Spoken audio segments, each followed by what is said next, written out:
Debate में माहौल खराब हो रहा है, हम उस डिबेट को तुरंत बंद कर देंगे। अगली बात मैं जरूर आपसे आग्रह करूंगा कि निजी हमले, परिवार के ऊपर निजी हमले कोई नहीं करेगा। आपके जो भी प्रश्न होंगे आप आराम से पूछें, ताकि इस डिबेट को बहुत अच्छे तरीके से जो है पूरे संपूर्णतः किया जाए। क्योंकि ज्यादातर हमने यही देखा है कि जहां पे भी डिबेट हुई है वहां पे माहौल काफी ज्यादा तनावपूर्ण हुआ और हमारे को डिबेट बंद करनी पड़ी। तो मैं फिर से आग्रह करूंगा कि आप अपने प्रश्न जरूर पूछें, परंतु व्यक्तिगत हमले ना करें, जिसके कारण कभी कभी डिबेट में इतना माहौल तनावपूर्ण होता है कि पुलिस प्रशासन को भी बड़ी मेहनत करनी पड़ती है। ताकि आप शांत तरीके से यहाँ पे बैठ के अपने प्रश्न पूछें। और नेताओं से भी मैं यही विनती करूंगा कि समर्थन में किसी के नारे ना लगाएं। आपसे जो सवाल पूछा जाए सिर्फ उसका उत्तर दें और जनता जो प्रश्न पूछेगी उसका उत्तर दें। तो मैं फिर से विनती करूंगा कि अगर यहाँ पे आम आदमी पार्टी के राकेश मंडोत्रा जी पहुंच गए हैं, मैं निवेदन करूंगा कि वो शायद यहीं पे दिख रहे हैं मेरे को, आगे हैं वो। धन्यवाद करता हूं और सभी से अपील करता हूं कि तालियों से इनका स्वागत किया जाए। राकेश मंडोत्रा जी, कांग्रेस की तरफ से उनके जिला प्रवक्ता विजय कानम जी, आप जल्दी से मंच पे आए और अपना मंच संभालें। विजय कानम जी कांग्रेस से जल्दी आके अपना मंच संभालें। विजय कानम जी, अगर मेरी आवाज सुन रहे हो आप जल्दी से जल्द मंच पे आए। डिबेट इस कार्यक्रम को शुरू कर रहे हैं आप।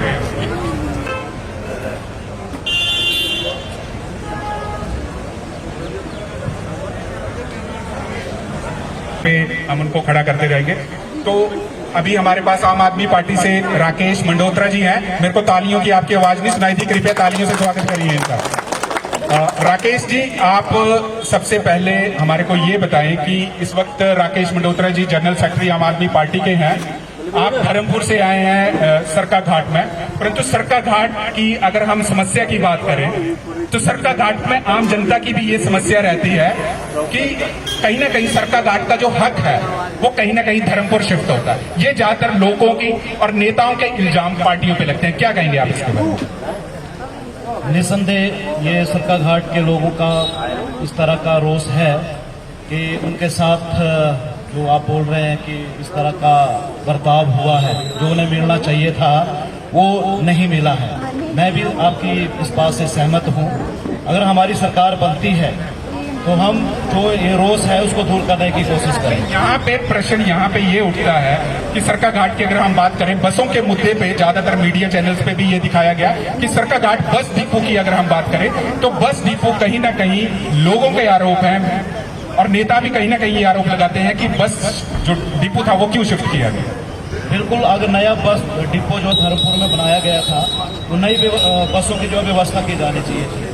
हमारे साथ भाजपा से रजत ठाकुर जी भी मौजूद हैं। मैं इनसे भी आग्रह करूंगा कि वो भी मंच पे आए और तालियों से स्वागत करें इनका। रजत ठाकुर जी, आप हमारे बीच में पहुंचे हैं, आइए और अपना मंच जरूर संभालिए, क्योंकि बारिश का मौसम है और बारिश के मौसम में हम नहीं चाहते कि जनता को किसी चीज की परेशानी का सामना करना पड़े। आप आए पे हम उनको खड़ा करते रहेंगे। तो अभी हमारे पास आम आदमी पार्टी से राकेश मंडोत्रा जी हैं। मेरे को तालियों की आपकी आवाज नहीं सुनाई थी, कृपया तालियों से स्वागत करिए इनका। राकेश जी, आप सबसे पहले हमारे को ये बताएं कि इस वक्त राकेश मंडोत्रा जी जनरल सेक्रेटरी आम आदमी पार्टी के हैं।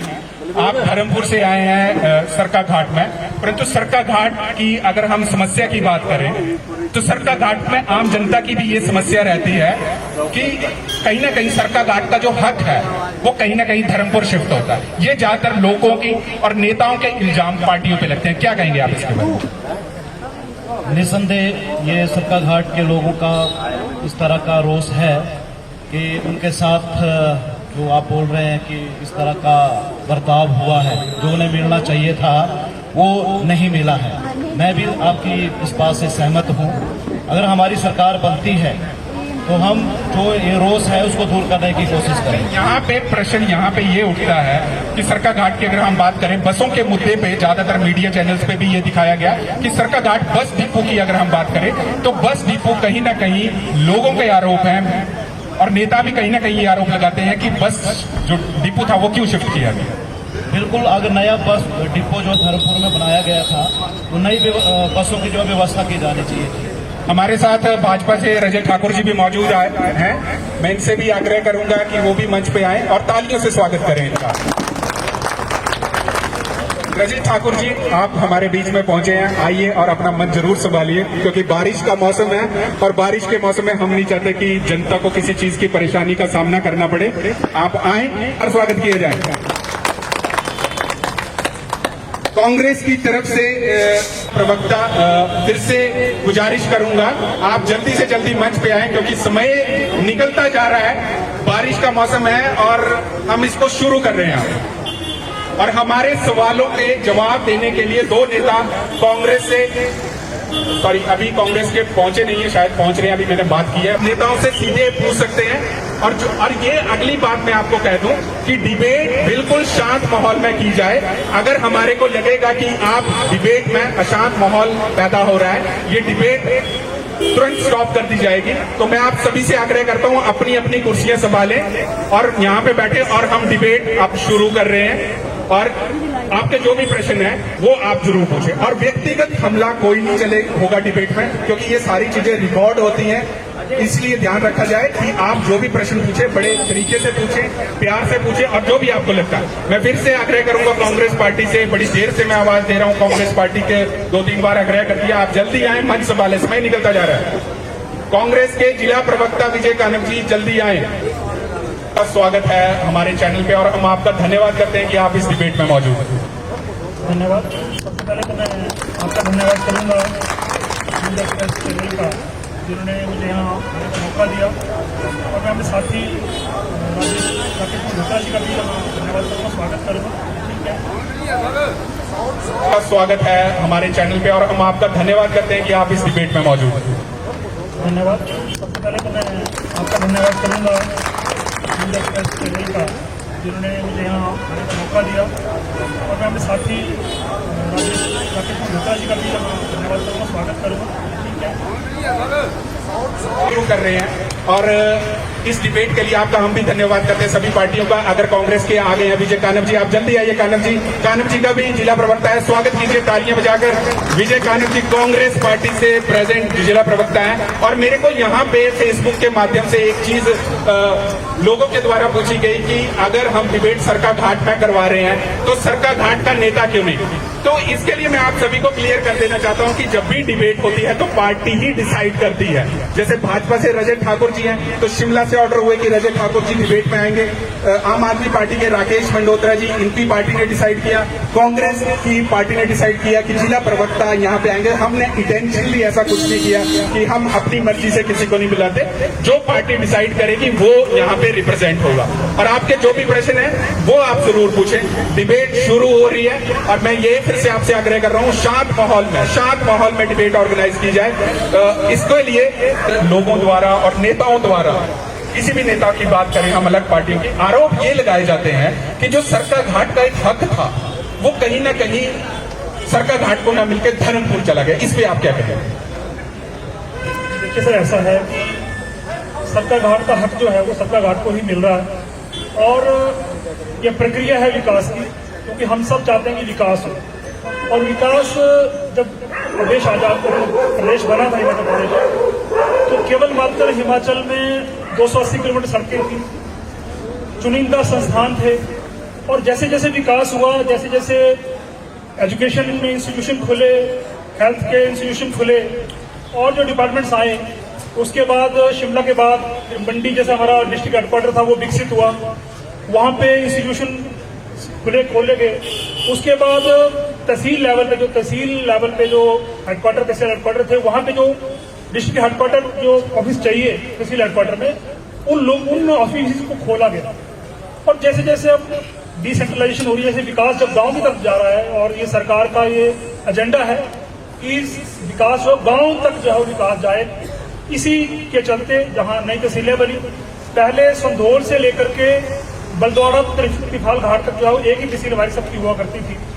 आज मुझे खुशी इस बात की है कि आज इस बदलते हिमाचल में, जहां आज इस हमारे सरका घाट में लगभग 9 तहसीलें और सब तहसीलें, तो अब पहले हम सब सरका घाट के लोग मंडी में कॉलेज आते थे सारे, तो पहले एक ही कॉलेज मंडी में हुआ करता था, अभी जब 86 में यहाँ कॉलेज खुला। रजी जी, हम पीछे नहीं जाएंगे, हम सिर्फ मुद्दे की बात करेंगे। यहाँ पे बसों का एक बड़ा मामला था, HRTC की अगर हम बात, धर्मपुर शिफ्ट किया गया। केंद्रीय विद्यालय की बात करें, सरका घाट से उठकर धर्मपुर शिफ्ट किया गया। सड़कों की बात करें या पानी की समस्या की बात करें कि सरका घाट की जनता की ये भी आवाज रही है कि सरका घाट की जनता को पानी की कितनी स्कीमें मिली, इस पे आप अपना सटीक आंसर दीजिए।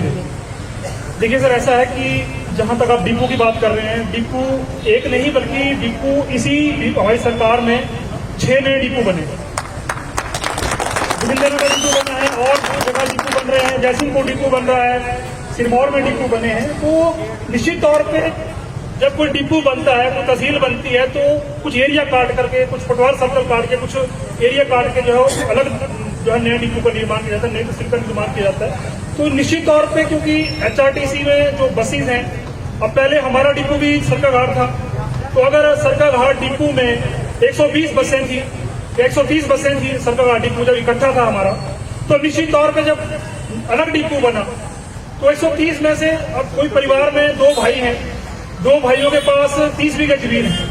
अब जब 2 भाई अलग होते हैं तो 15 बीघे एक को मिलती है, 15 बीघे दूसरे को मिलती है। मैं जवाब ले लूंगा कांग्रेस से।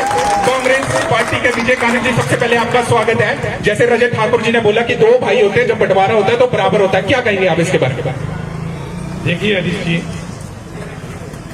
ये बंटवारे की बात और विकास की बात, ये 2 अलग अलग चीजें हैं। अब ये डिपो की बात कर रहे हैं, अगर आपने डिपो नया खोलिए, कौन इनकार कर रहा है? लेकिन जब नया स्ट्रक्चर तैयार होता है उसके लिए बजट का प्रावधान होता है। उसके लिए अगर कोई वर्कशॉप खोलनी है, डिपो के लिए जगह का प्रावधान होगा, वो उसका पहले पूरा का पूरा फाइनेंस से परमिशन लेनी पड़ेगी। इनका तो सिर्फ इतना काम है कि जो बनी बनाई चीजें हैं उनको इधर से उधर से इधर करो, और जो चीजें ढंग से चल रही हैं, चाहे अब यहाँ के रूट्स थे डिस्टर्ब हुआ कि नहीं हुए? अब कोई बस यहाँ से दुर्गापुर को जाती है, कोई त्रिफाड़ घाट जाती है, कोई डैर जाती है, कोई और जगह रिश्ता जाती है। जब ये बसेज यहाँ से चली गई तो वो रूट डिस्टर्ब हुए। आप बताइए, भारतीय जनता पार्टी से मेरा प्रश्न है, अगर आप डिपो खोलना चाहते खोलिए, हम स्वागत करते हैं, हम खुले दिल से आपका स्वागत करेंगे, लेकिन आप खोलिए नई व्यवस्था के साथ। अब बजट का प्रावधान करिए। आपकी जो सरकार है ये ठट्टों की सरकार है। अब शिलान्यास कर गए मुख्यमंत्री जी, माननीय मुख्यमंत्री धूमल जी भी यहाँ थे, कॉलेज खोल गए, हमारे बलद्वाड़ा का कॉलेज भी खोला गया और भी कॉलेज खोले गए, लेकिन हिमाचल प्रदेश के हाई कोर्ट ने वो सभी के सभी कॉलेजों को रद्द कर दिया। बोला कि कोई स्कूल में चल रहा है तो प्राइवेट अकोमोडेशन में, मैं उनसे जवाब लूंगा। सुन लीजिए, प्राइवेट अकोमोडेशन में चले।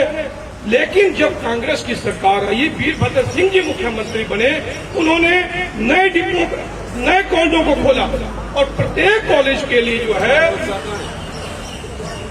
आप थोड़ा सा पीछे आइए, आप कोई बात नहीं, आप प्लीज थोड़ा सा, प्रत्येक कॉलेज के लिए 5 करोड़ का प्रावधान कराया, जमीन की व्यवस्था कराई गई, और जो बलद्वाड़ा में जो कॉलेज है वो कांग्रेस की देन है, 5 करोड़ का बजट दिया, जमीन का प्रावधान किया गया।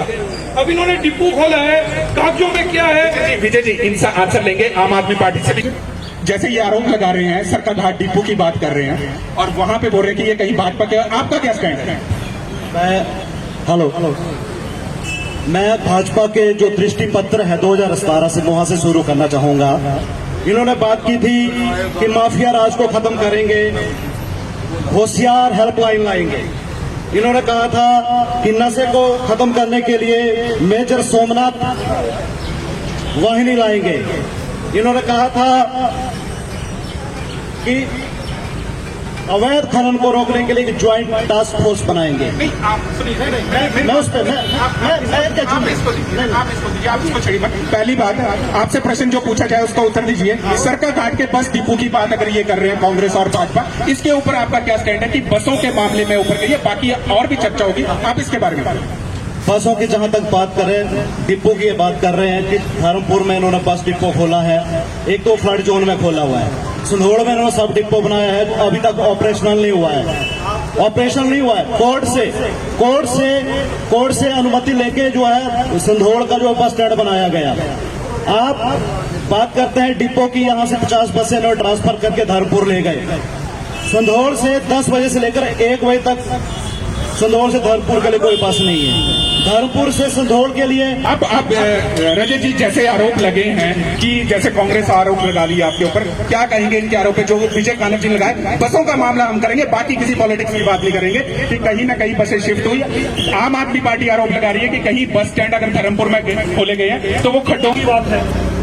मैं अपने भाई को बताना चाहता हूं कि अभी अभी हमारे जो परिवहन मंत्री हैं उन्होंने नई लगभग 200 बसें हमारे आई हैं और उस 200 बसों में से जहां 7 बसें सरकार घाट को मिली हैं वहां 6 बसें जो है धर्मपुर को मिली, नई बसें मिली। भाई साहब, आप ना थोड़े सा पीछे आ जाए, आपके क्वेश्चन हो गए, आप देंगे, आप सीट और पे इसके बैठे। साथ साथ और भी बसें हैं, और भी, क्योंकि बसें जो है उसमें बनने के लिए टाइम लगता है। पैसा जमा करवाया है सरकार ने, लगभग 500 करोड़ रुपए जो है वो HRTC ने जो है नई बसों खरीदने के लिए जो है जमा करवाया है। अब नई बसों के लिए टाइम लगता है और आने वाले समय में निश्चित तौर पे अक्टूबर महीने से पहले जो है वो हमारी नई बसों की फ्लीट आ रही है। और ये ठीक है, क्योंकि कई बसों की जो है वो बुक वैल्यू जो है 0 हो चुकी है, अपनी जो उनकी आयु है उससे ज्यादा चल चुकी है। पर अब क्योंकि फैसिलिटी लोगों को देनी है, इतने रोड बन चुके हैं। जहां धर्मपुर चुनाव क्षेत्र की बात करता हूं, लगभग 800 किलोमीटर रोड जो है वो हमारे धर्मपुर चुनाव क्षेत्र में है।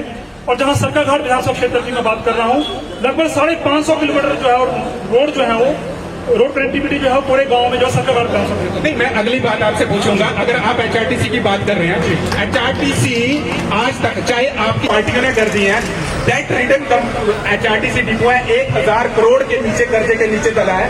कांग्रेस, चाहे सरकार आपकी रही चाहे कांग्रेस की रही, डिपो को आज तक कहीं ध्यान नहीं दिया गया। इसके ऊपर आप क्या कहेंगे? देखिए सर, ऐसा है कि डिपो ये चीजें बहुत सारी ये सरकार ने ये लोगों को फैसिलिटी सुविधा देने के लिए किया है। इसमें बहुत सारे ऐसी हमारे सामाजिक दायित्व भी हैं। कोई अपंग व्यक्ति है उसको भी हम सरकार जो है उसको फ्री जो है उसको फ्री ऑफ कॉस्ट जो है उसको उसका पास करती है। कोई कैंसर का पेशेंट है जिसने शिमला जाना है, उसके लिए भी सरकार ने रियायत दी, उसको फ्री ऑफ कॉस्ट जो शिमला पहुंचा करते हैं, उसको साथ एक अटेंडेंट जो शिमला तो पहुंचा देते हैं। कांग्रेस ने सरकार छोड़ी 47,000 करोड़ कर्जा, आपकी सरकार आ गई 17,000 करोड़ कर्जा, डेट पे रिटर्न कंपनी है। तो इसको ओवरकम करने के लिए सरकार के पास क्या ब्लूप्रिंट है, आपके पास क्या ब्लूप्रिंट है? देखिए, ऐसा है कि सरकार जो कर्जा ले रही है वो अपने लिए नहीं ले रही है, वो सरकार जो है विकासात्मक कार्य के लिए ले रही है। इतने काम चले, जैसे मेरे भाई ने कहा कि 5 करोड़ अपने कॉलेज के लिए दिया भाई, और मैं आपसे कहना चाहता हूँ आज उस कॉलेज में, बलडोरा के कॉलेज में 15 करोड़ रुपए खर्च हो रहा है। 5 करोड़ का कॉलेज नहीं बनते भाई साहब, अगर मैं चला गया 15 करोड़ कॉलेज के लिए। जवाब आम आदमी पार्टी से आपसे जो प्रश्न जैसे बात कर रहे हैं टीपू की, टीपू कहीं ना कहीं इसके ऊपर जवाब ये बात कर रहे हैं कि 5 करोड़ में कॉलेज नहीं बनते हैं, 15 करोड़ बनते हैं। ठीक है, सही बात है, लेकिन ना उन कॉलेज में पढ़ाने वाले प्रोफेसर हैं ना ही स्टूडेंट्स हैं। 12,000 पद प्रदेश में शिक्षकों के खाली चले हुए हैं। ऐसे में आप गुणवत्ता शिक्षा की बात करते हैं, कैसे मिलेगी आप बता सकते हैं? मैं इनसे जवाब जरूर लूंगा, पर पहले विजय कानव जी से बात करेंगे। HRTC के मुद्दे की बात हो रही थी, वहां पे बस हमारे पास दिख भी रही है, वहां पे सरकार आपकी भी रही। विजय कानव जी, आपकी सरकार ने उस टाइम GST के साथ 2 जगह पे कागजात साइन किया, मेमोरेंडम आपने उस कंपनी के साथ कर दिया जो GST के साथ तेल भरवा रही थी और एक GST पे तेल पे सस्ता थे। तो HRTC आज कहीं डूब रहा है, वो आपकी भी कमियां रही जिसके कारण आज HRTC डूब। क्या कहेंगे आप इसके बाद? अगर आप आंकड़े देखेंगे, जब पिछली बार हिमाचल में कांग्रेस की सरकार थी, HRTC कभी भी घाटे में नहीं रही। सरकार है घाटे में इसलिए है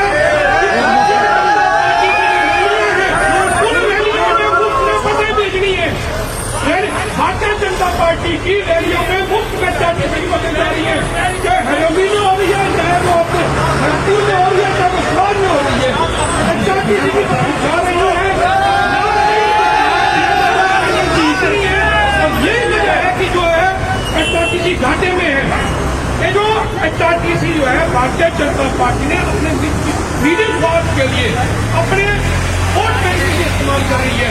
कल हरोली में रैली हुई, धनपुर में रैली हुई, लोग बस स्टैंड पे खड़े रहे, 4-4, 5-5 घंटे खड़े रहे, लेकिन इनकी बसें जो भी इनके रैलियों में इनके कार्यकर्ताओं को क्यों लिया?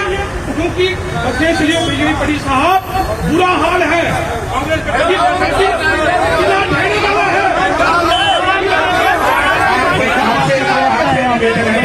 देखिए मेरी बात सुनिए, आप सुनिए, आज हमने डिबेट आपके प्रश्नों की ली है। आप कृपया अगर ऐसे चीखेंगे ना, सुनाइए, मैं बंद करके चला जाऊंगा। तो आप 1 मिनट प्रश्न आपसे, देखिए ऐसे कोई फायदा नहीं होगा, ऐसे कोई आपसे, आप थोड़ा हल्ला न करें, आपसे पूछेंगे, आपके पास आ रहे हैं, आपके पास आ रहे हैं, आपके लिए आ रहे हैं ना, आप इनसे जवाब दें। देखिए, जोर से कौन बोलता है, चिल्ला के कौन बोलता है?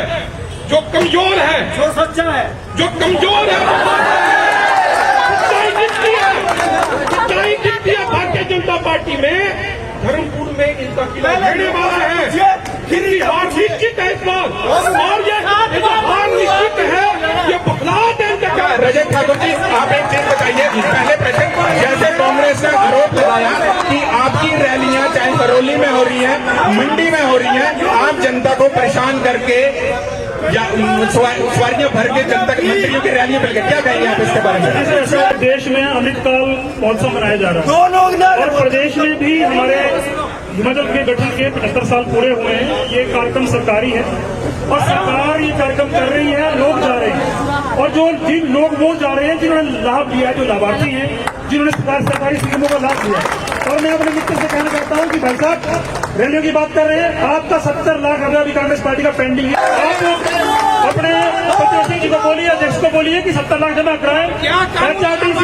एचआरटीसी ने कई बार आपसे मांग लिया, कई बार मांग लिया आपसे पैसा, आपने अभी तक नहीं दिया। आपकी पेंडेंसी है, आपकी पेंडेंसी है। आप देखिए इस चीज के बारे में ठाकुर जी जो भाजपा के अध्यक्ष हैं कि शराब का जो दिल्ली में कांड हुआ, अरविंद केजरीवाल उसके किंग पिन है, जो भाजपा के द्वारा आरोप लगाए जा रहे हैं, क्या कहेंगे इसके बारे में? देखिए, ईडी इनकी है, सीबीआई इनकी है, 2 बार उप मुख्यमंत्री के घर पर रेड कर चुके हैं। जो वहां पे शराब नीति बनाई गई थी, उससे सरकार को 1300 करोड़ का फायदा हुआ। मैं वहां पे प्रॉब्लम कहां आ रही है कि वहां पे जो एमसीडी है, पहले एमसीडी की जो सरकारी दुकानें थी, वो एमसीडी चलाती थी शराब की दुकानें, उनका जो कमीशन था, वो जो भ्रष्टाचार करते थे, वो बंद हो गया। तो उस बखलाहट में इन्होंने शराब नीति को जो है बंद करने का निर्णय लिया, इसके अलावा और कुछ नहीं है। अगर हिमाचल की बात करें, कांग्रेस कर्जे की बात करते हैं, भाजपा कर्जे 47,000 में छोड़ा 17,000 में पहुंचा दिया है। क्या कारण है कि ये जो कर्जा यहां तक पहुंचा? सिर्फ एक ही कारण है, वो है भ्रष्टाचार। जब तक भ्रष्टाचार खत्म नहीं होगा, ये प्रदेश जो है भ्रष्टाचार कर्जा मुक्त नहीं होगा। अगर मैं आम आदमी पार्टी की दिल्ली की बात करता हूँ, 30,000 करोड़ पे 2015 में हमारा बजट था, आज 17,000 करोड़ का बजट है। उसमें सिर्फ एक कारण है, आम आदमी पार्टी की जो सरप्लस है, 8,000 करोड़ सरप्लस है। अब सारी बुनियादी सुविधाएं लोगों को फ्री देने के बावजूद भी 8,000 करोड़। चलिए मैं चर्चा के बीच में जाऊं, पूछे आप प्रश्न पूछे, आप पूछिए, प्रश्न पूछिए, आप सरकार घाट के मुद्दे की बात करिए कि क्या आपको लगता है लोगों से पूछो। हमें शिक्षा, स्वास्थ्य और गौरक्षा, ये 3 मुद्दों के ऊपर फोकस होना चाहिए। युवाओं को भ्रष्टाचार और नशे से आप प्रश्न पूछिए, क्या प्रश्न है? आप शांत हो जाइए प्लीज, आप प्रश्न पूछिए, क्या प्रश्न? पहला प्रश्न मेरा आम आदमी पार्टी से, 7 प्लेयरों की पंजाब में कबड्डी के प्लेयरों की हत्या हो गई, उसका रिप्लाई करे। उसके बाद सिद्धू मूसेवाला की भी हत्या हुई, पहले उसका जवाब दे। दूसरा मैं पूछना चाहूंगा कि मुझे एक बात बताओ, पर जीडीपी पूरे इसमें जो लॉकडाउन है उसमें डाउन हुई एक फैमिली की कैसे बढ़ गई? या तो हमने इकोनॉमिक्स गलत पढ़ी है, या तो उन्होंने ठीक पढ़ी है। नहीं, मुझे बताइए ना, मैं रिप्लाई मांग रहा हूं। रिप्लाई जरूर लूंगा आपके प्रश्न का। आप अभी मैं कांग्रेस से मैं लूंगा, और किसी से प्रश्न बनाएंगे तो ये बताओ कि दिल्ली में एक बोतल के साथ एक फ्री और एक पेटी के साथ एक प्रश्न आम आदमी पार्टी से पूछे, दिल्ली में शराब बेटी जो बहुत अच्छा प्रश्न पूछा और महिला ने कि अगर नशा मुक्त करवाएंगे तो एक बेटी के साथ एक बोतल क्यों फ्री है? आंसर देखिए हर हिमाचल वासी जो है कर्जे में डूबा हुआ है, हर व्यक्ति के ऊपर कर्जा है। मैंने अभी थोड़ी देर पहले बात कही कि दिल्ली सरकार एक ऐसी सरकार है जो कर्जा मुक्त है और सरप्लस में है। वो कैसे है? क्योंकि उनकी नीतियां, वो रेवेन्यू कहां से जनरेट करना है, रेवेन्यू कहां से जनरेट करना है वो अच्छी तरह से जानती है। और शराब से हिमाचल प्रदेश को भी 1000 करोड़ हर साल जो है रेवेन्यू आता है। अगर हिमाचल में 1000 करोड़ रेवेन्यू आ रहा है तो दिल्ली में भी हमने शराब नीति अपनाकर जो है 1300 करोड़ रुपए कमाया। उसमें गलत क्या है? दूसरा सवाल भाई साहब का था कि पंजाब में हत्याएं हुई, कबड्डी प्लेयरों की हुई, सिद्धू मूसेवाला की हुई। मैं भाई साहब को बताना चाहता हूं कि वो आपसी रंजिश की वजह से जो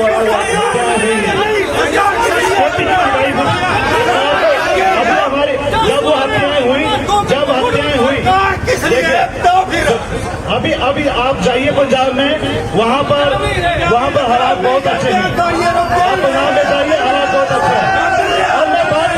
और ये बात हिमाचल की कीजिए आप। 2017 में जो भाजपा ने वादे किए थे, जो जुमले इन्होंने लोगों को दिखाए थे, क्या वो पूरे हुए? आप थोड़ा सा फिर से शांत, भाई साहब आप शांत हो जाइए। मैं फिर से प्रश्न पूछूंगा, अपने प्रश्न जरूर पूछूंगा आपके। मैं भाजपा को अभी कटघरे में खड़ा कर रहा हूँ। रजत ठाकुर जी, आप तो जैसे इन्होंने भी प्रश्न पूछा, आपका कर्जा 47,000 से 70,000 करोड़, राजकोषीय घाटा 7,500-8 हजार करोड़। आप सरकारें चाहे कांग्रेस की भी रही, उनके ऊपर नहीं हमला। सेंटर के ऊपर आपको 50% ग्रांट आपको सेंटर से लेनी पड़ गया। तो क्या हिमाचल की सरकारें रोजगार युवाओं को रिसोर्स पैदा करने में अब तक असमर्थ क्यों रही? देखिए, सबसे पहली बात तो यह है कि 45,000 करोड़ नहीं था, 47,000 करोड़ रुपए था जब ये सरकार छोड़ के गई थी, पिछली सरकार। और आज हमारी सरकार, अगर हमने कर्जा लिया है तो हम कोई उसकी ये नहीं करते, हमने विकास के लिए लिया। मैं आपको यहाँ रोकूंगा रजत जी, सुनिए, आप मेरी बात सुनिए।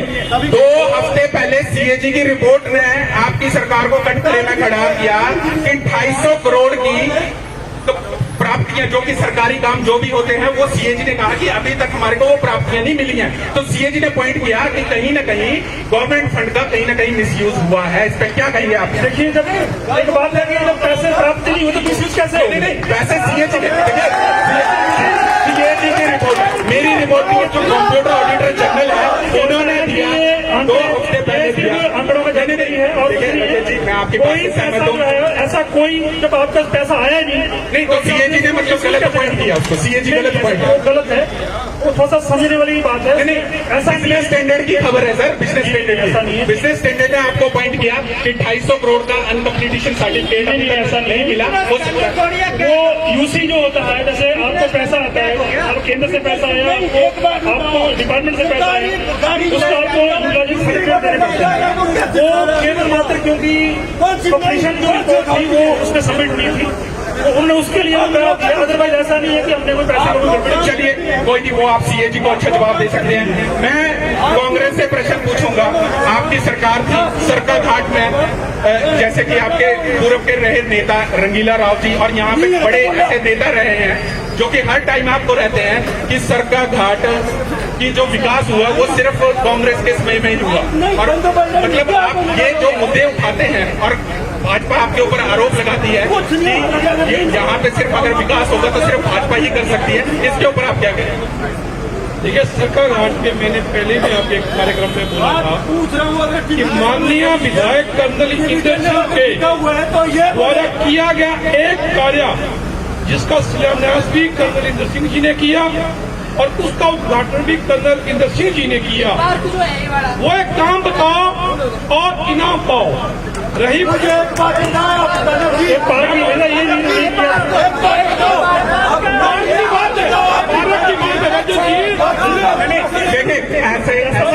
ऐसे कोई मसला होगा नहीं। मैं पुलिस प्रशासन से आग्रह करूंगा, कृपया शांत करें पब्लिक को। आप थोड़ा सा आराम से करें। आपका प्रश्न पूछा नहीं, आपका प्रश्न पूछा, आप क्यों ऐसे कर रहे हैं? आप सारा माहौल खराब कर रहे हैं यहाँ पे।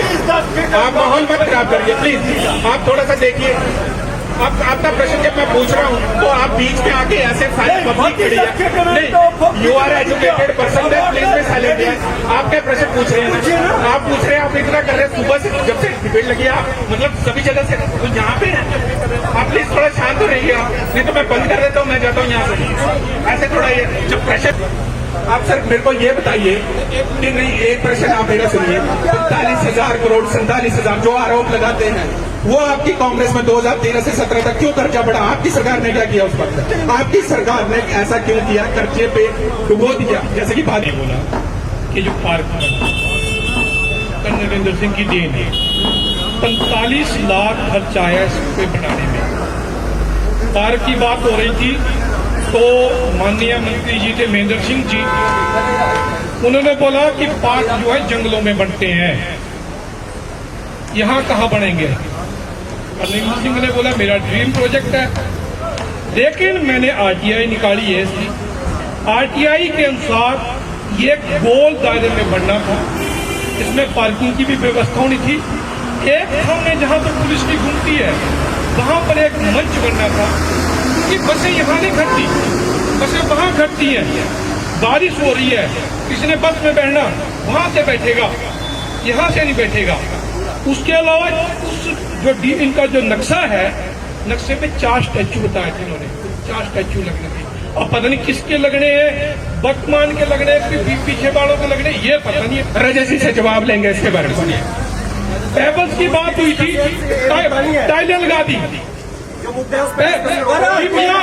डीपीआर की बात कर रहे हैं हम।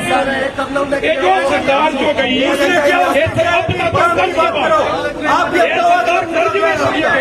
ये सरकार कर्ज में चली गई।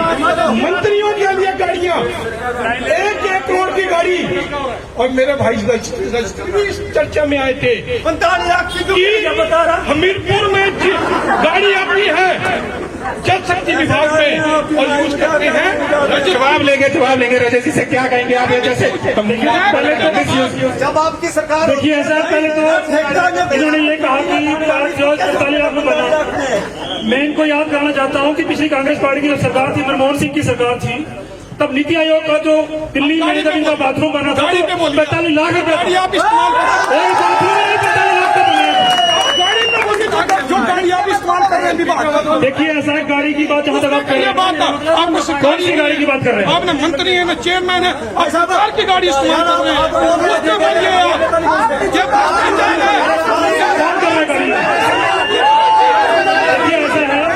जी आपसे सवाल पूछा कि जो आपके ऊपर आरोप लगे, इसके ऊपर सटीक जवाब दिए। मैं कांग्रेस के पदाधिकारी, कांग्रेस से आग्रह करूंगा, आपसे जब प्रश्न यूज करेंगे आपसे भी उत्तर मांगेंगे, पहले रजत जी से उत्तर लेंगे। कानव जी आपसे जवाब लेंगे, आप जवाब दीजिए, जवाब दीजिए। देखिए सर, ऐसा गाड़ी, देखो गाड़ी ऐसा है कि गाड़ी जहाँ तक बोल रहे जल शक्ति विभाग की नहीं है गाड़ी मंत्री जी की सेकंड व्हीकल है। आप आरटीआई ले लीजिए, आप नहीं इस्तेमाल कर सकते। आप किसी समय ऐसे नहीं व्यक्तिगत आप जैसे ये आंसर दे रहे हैं, ये आंसर दे रहे हैं, आप उनका सुनिए। बोलिए रजत जी, बोलिए प्रचार की बात, आप बोलिए।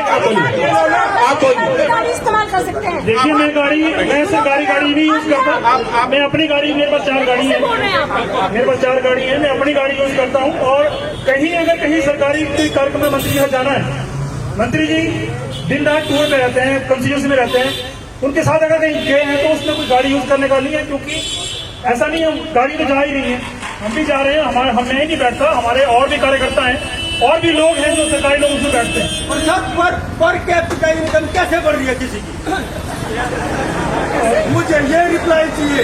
पर कैपिटा इनकम पूरे मतलब पूरा इंडिया वर्ल्ड के वो कैसे बढ़ रही है?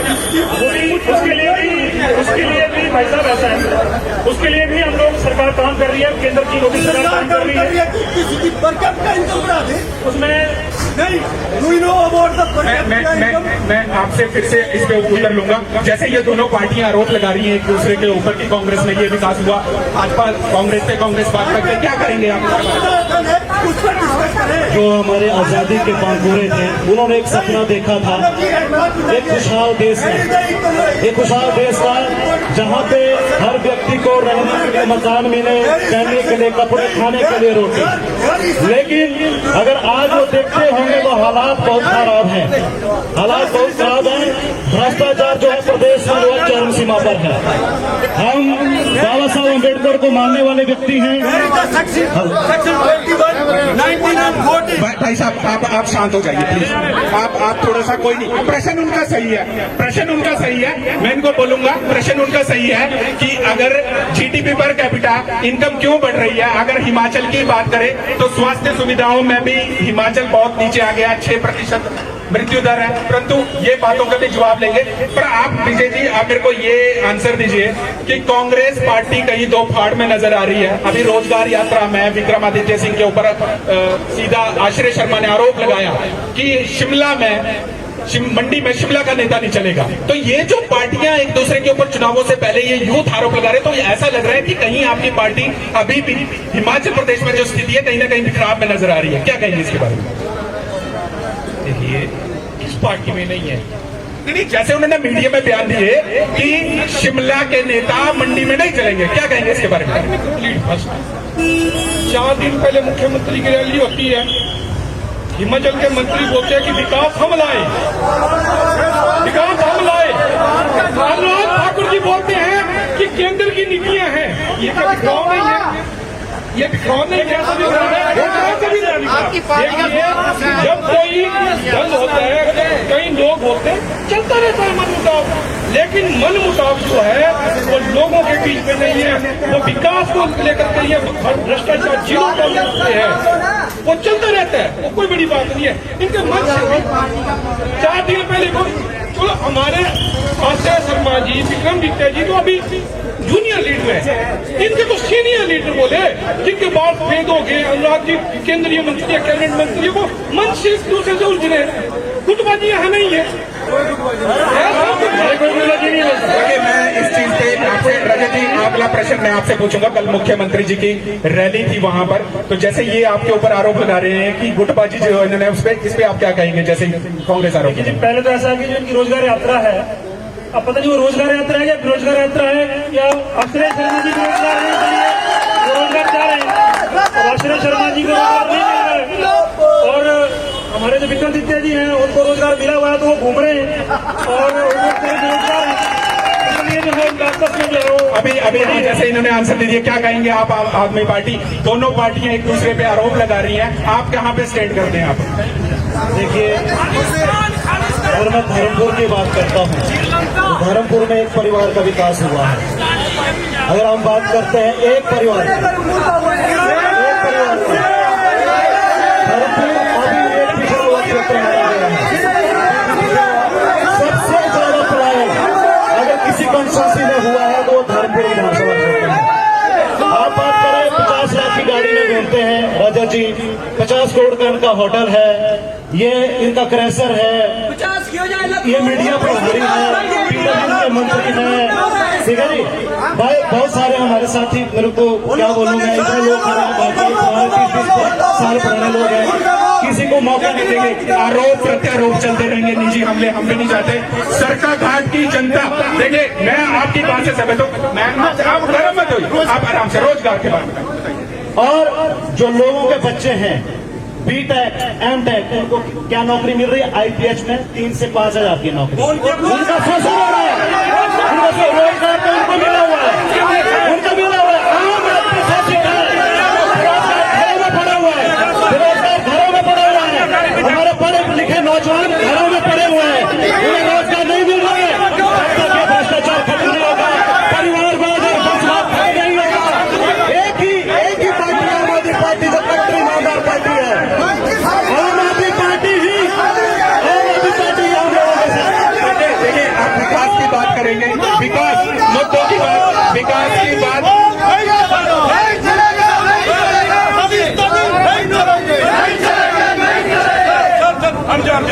मैं आपके प्रश्न लूंगा, आपसे जनता के प्रश्न यहाँ पे भाई साहब पूछिए, प्रश्न पूछिए। भाई साहब आप कह रहे हैं बीटेक और पॉलिटेक्निक वाले आईपीएस की नौकरी कर रहे हैं 3000 की, वो उनकी अपनी इच्छा है। मैं भी बीटेक हूँ, मैं क्यों नहीं कर रहा हूँ? ये भाई साहब भी बीटेक है, क्यों नहीं कर रहे हैं?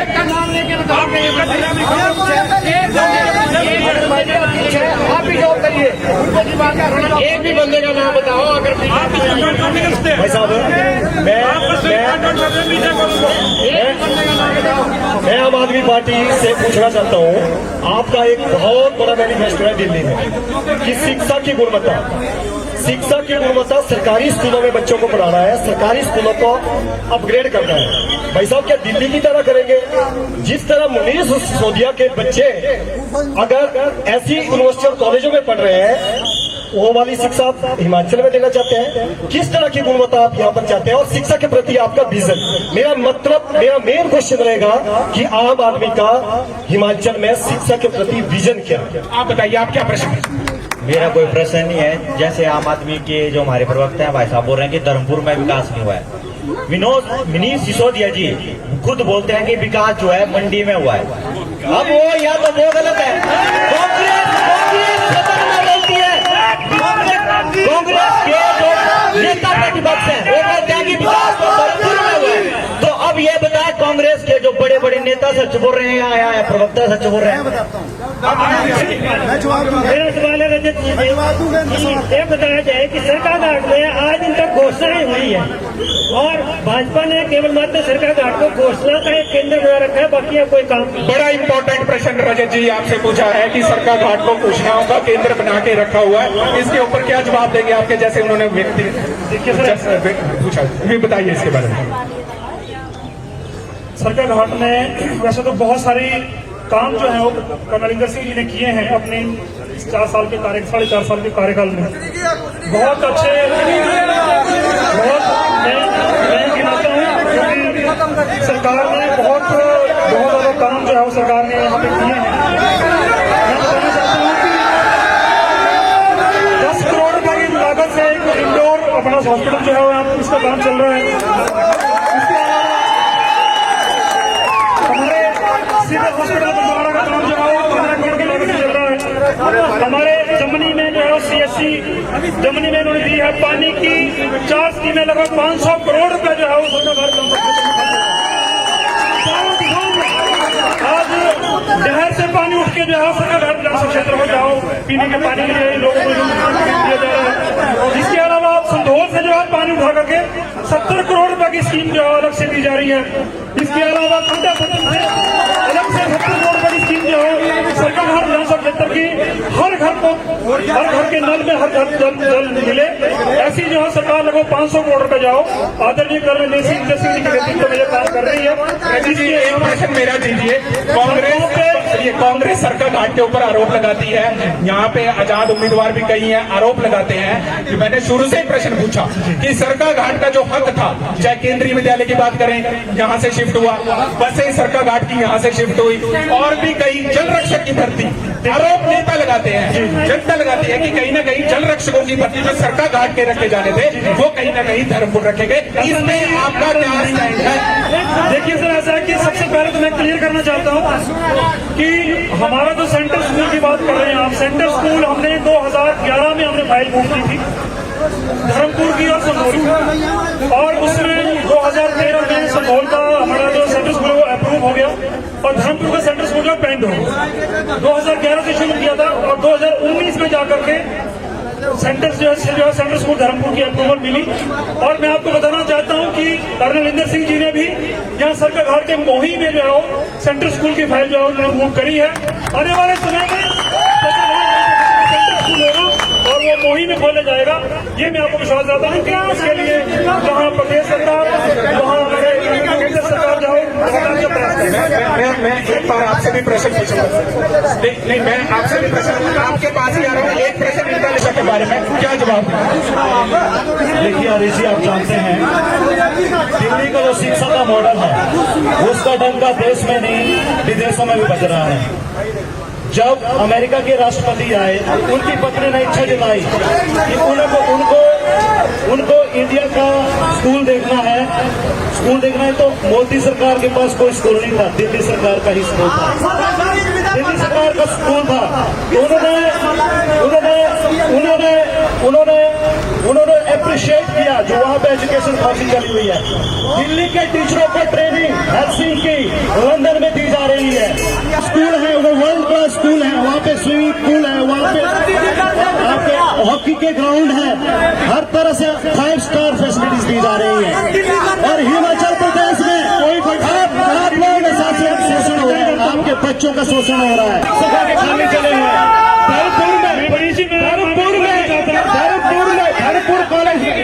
धर्मपुर कॉलेज में पिछले 3 साल से जो है फिजिक्स का प्रोफेसर नहीं है, वहाँ पर बच्चे बिना टीचर के ही ग्रेजुएशन कर गए। ये हालात है। हम धर्मपुर का भी डिबेट करेंगे। पूछिए। देखिए मेरा क्वेश्चन है, देखिए हमें धर्मपुर से कोई बैर नहीं है। धर्मपुर भी हमारे सरका घाट से ही निकला एक क्षेत्र है। धर्मपुर में आज विकास हो रहा है तो सरका घाट के लोग उस विकास से खुश हैं कि यहाँ आपके धर्मपुर क्षेत्र में विकास हो रहा है। धर्मपुर भी हमारा इलाका है, लेकिन जो इन 5 सालों में और पिछले 15 सालों से सरका घाट की अनदेखी हुई है और नरेंद्र सिंह जी मौन बनकर यहाँ पर कुछ काम नहीं कर रहे हैं। काम दिख रहा है जनता को, अगर हुआ होता तो सरका घाट की जनता बोलती कि हाँ यहाँ पे काम हुआ है। एक मिनट, दूसरी बात रही पानी की स्कीमों की बात,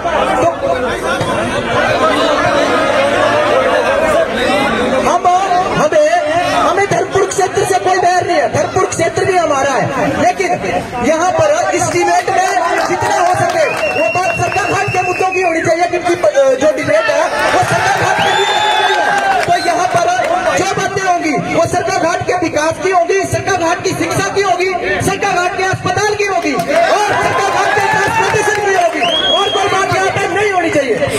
प्रश्न आइए आप पूछिए। आप बताएं कि सरकार घाट में सारा डॉक्टर हो जाएगा, लेकिन सरकार घाट में केवल 6 डॉक्टर, तो 11 डॉक्टर कहाँ से लाए और उनकी भरपाई कैसे होगी? और अगर आपके कोई प्रश्न, हाँ बोलिए, आप रिप्लाई, आप प्रश्न पूछिए। जब हम 20 साल से विकास के लिए रो रहे थे धर्मपुर में, जब हमें यहाँ 20 किलोमीटर आना पड़ता था धर्मपुर से यहाँ के लिए, कह रहे हैं यहाँ ले आए से। आपसे कोई प्रश्न और कोई पूछना चाहता है प्रश्न, आप थोड़ा सा आगे आइए, मेरा माइक नहीं पहुंच सकता। मैं सभी से आग्रह करूंगा अपने अपने प्रश्न जरूर रखें। आप प्रश्न पूछिए। नमस्कार, आम आदमी की प्रवक्ता से मेरा सवाल है ना जी, ये कह रहे हैं कि दिल्ली का जो एजुकेशन मॉडल है बहुत खिलाफ है। मुझे ये बताएं कि सिसोदिया के बच्चे वहाँ क्यों नहीं पढ़ते? जरूर इनसे आंसर देंगे, आपके उत्तर देंगे। और किसी ने प्रश्न पूछना है आप जरूर पूछिए। आप प्लीज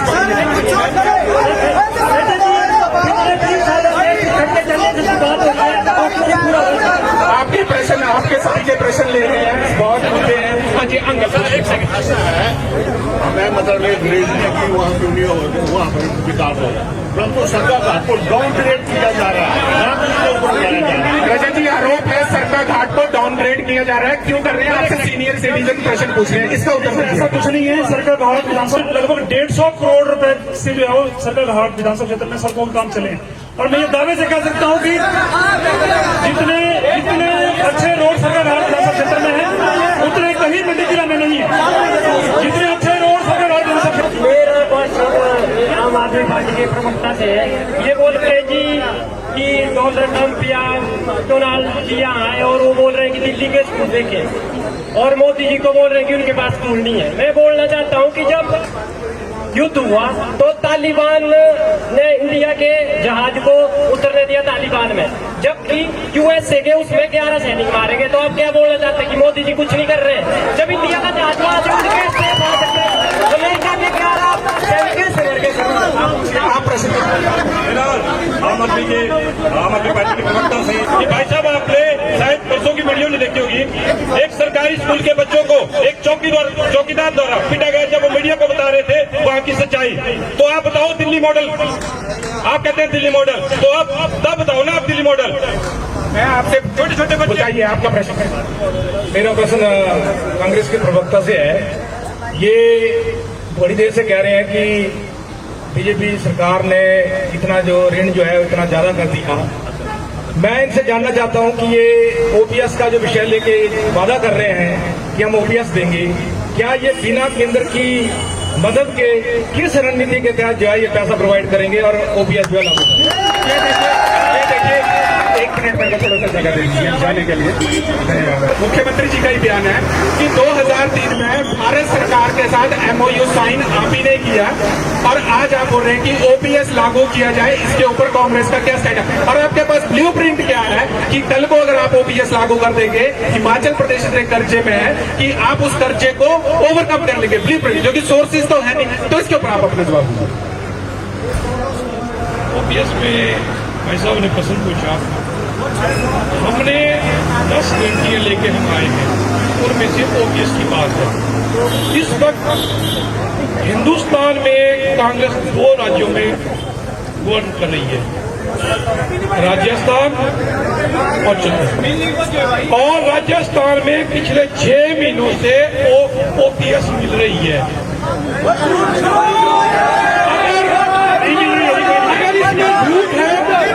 अगर इसमें झूठ है, सुनिए भाई साहब सुनिए, नहीं मिल रही है, सुनने की भी रखिए, नहीं मिल रही है। आरटीआई कांग्रेस ने इतना बड़ा हथियार लोगों को दिया है कि जो प्रश्न विधानसभा और लोकसभा में पूछा जाता था, आज आरटीआई में मांगिए कि राजस्थान की सरकार कितने दिनों से ओपीएस दे रही है। नहीं दे रही है, नहीं दे रही है। आपसे ये प्रश्न जरूर है मानव जी कि मुख्यमंत्री जी का आरोप है कि आज ओपीएस मामला कांग्रेस उठा रही है। 2003 में गवर्नमेंट ऑफ इंडिया के साथ कांग्रेस ने ही साइन किया कि ओपीएस लागू नहीं हो सकती, इसके ऊपर आपका क्या कहना है? 6 दिसंबर 1998 को माननीय मुख्यमंत्री धूमल जी हिमाचल में थे। हिबका और भारतीय जनता पार्टी की गठबंधन की सरकार थी। दिल्ली में अटल जी प्रधानमंत्री हुआ करते थे। 6 दिसंबर 1998 को माननीय मुख्यमंत्री प्रेम कुमार धूमल जी ने एमओयू पे साइन किया, जो जिसकी बदौलत जो है 2002 के बाद वह पेंशन मिलना बंद हुई। ओपीएस के बारे में इनका लेंगे क्या? देखिए, ओपीएस आपके ऊपर कहीं ना कहीं सरकारी दंगे का प्रेशर है कि ओपीएस, हम बड़े दिनों से रिपोर्ट कर रहे हैं मीडिया, ओपीएस भाजपा की सरकार अभी तक लागू क्यों नहीं कर सकती? देखिए सर, ऐसा है कि पहले मैं अपने भाई साहब को बताना चाहता हूँ कि ये जो कह रहे हैं प्रपोजल की बात कर रहे हैं, देखिए प्रपोजलें बनती रहती हैं। कोई प्रपोजल बनती है, 10 साल तक प्रपोजल फाइलों में पड़ी रहती है। असली इम्प्लीमेंटेशन तो जब उसमें साइन होते हैं किसी मुख्यमंत्री के द्वारा, तब वो इम्प्लीमेंट होते हैं। तो साइन आपने किए, प्रपोजलें चाहे कितनी बनती, परमाणु बम चाहे इंदिरा गांधी ने बनाया था, विस्फोट जो है अटल जी ने किया, आपने उसको इम्प्लीमेंट किया, प्रदेश में आप लेके आए उसको।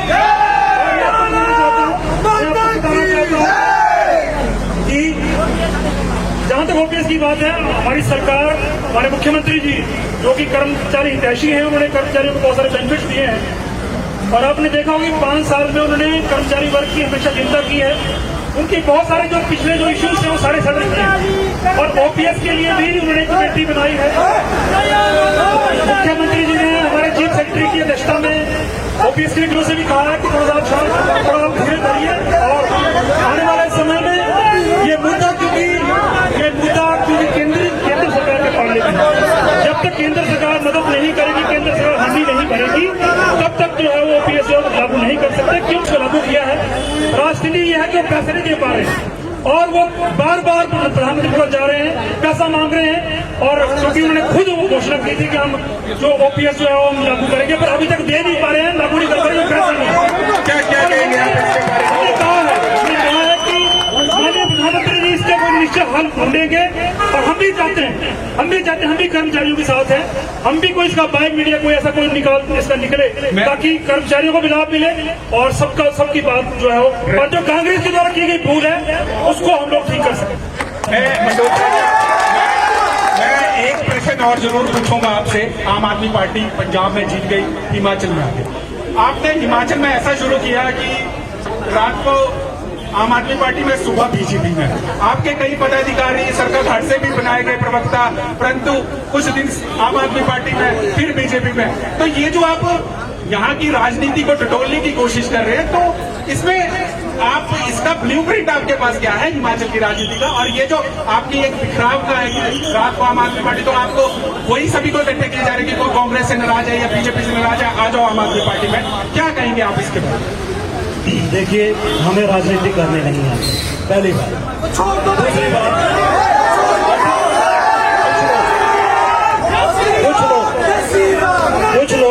कुछ लोग अभी महत्वाकांक्षी लोग हैं, जब उनकी इच्छा पूरी नहीं होती है तो छोड़ के जाते हैं। हम आम आदमी के लिए काम कर रहे हैं। जैसे आप जानते हैं, हमने 10 गारंटियां हिमाचल के लोगों के लिए दी है। मुफ्त सीटों के ऊपर भरे जाएंगे।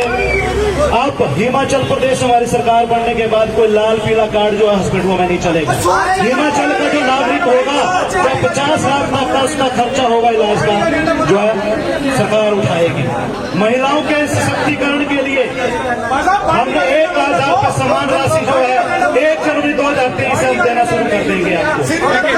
पार्टी का एजेंडा हम बाद में रखेंगे मल्होत्रा जी, अभी हम और इनसे प्रश्न पूछेंगे, क्योंकि आपकी आवाज बनकर हम है, हमारा किसी भी राजनीतिक दल से कोई संबंध नहीं है कि मैं किसी का फेवर कर रहा हूँ। भाजपा के रजत ठाकुर जी, इनसे तीखे सवाल होंगे, वो भी हमारे और आपके, गुस्सा चाहे इनको जो मर्जी आ जाए, ठीक है। अगला प्रश्न मैं पूछूंगा स्वास्थ्य सेवाओं के ऊपर। रजत जी, एक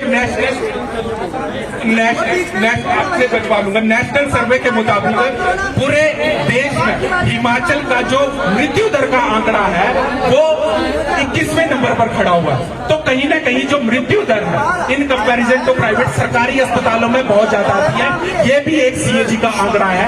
इसके ऊपर आपका क्या स्टैंड है? देखिए भाई साहब कि सबसे ज्यादा अगर हमने काम किया है किसी फील्ड में तो वो स्वास्थ्य के क्षेत्र में। आज हमारी सरकार ने, जयराम ठाकुर जी ने जहां, और मोदी सरकार ने जहां एम्स जो है बिलासपुर में लगभग 1500 करोड़ रुपए की लागत से जो है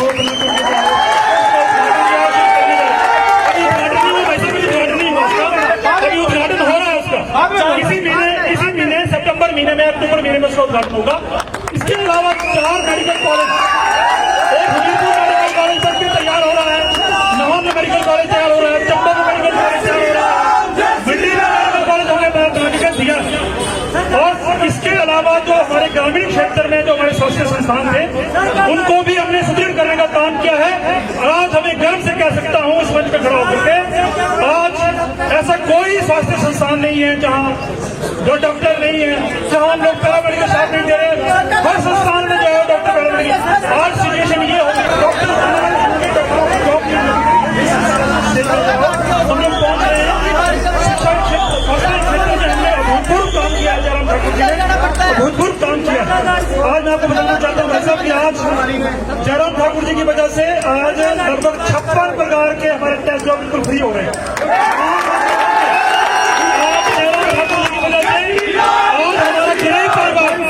आज गरीब परिवार भी 5 लाख रुपए तक का मुफ्त इलाज करा। आज हिम केयर योजना से 5 लाख रुपए तक का मुफ्त इलाज स्वास्थ्य सेवाओं के ऊपर बात चल रही है। जैसे इन्होंने बताया कि आज 59 टेस्ट फ्री है और हिम केयर कार्ड जो है जनता के लिए लाइफ लाइन बन चुका है, क्या कहेंगे कांग्रेस की तरफ? सरकारी आंकड़ा रखूंगा।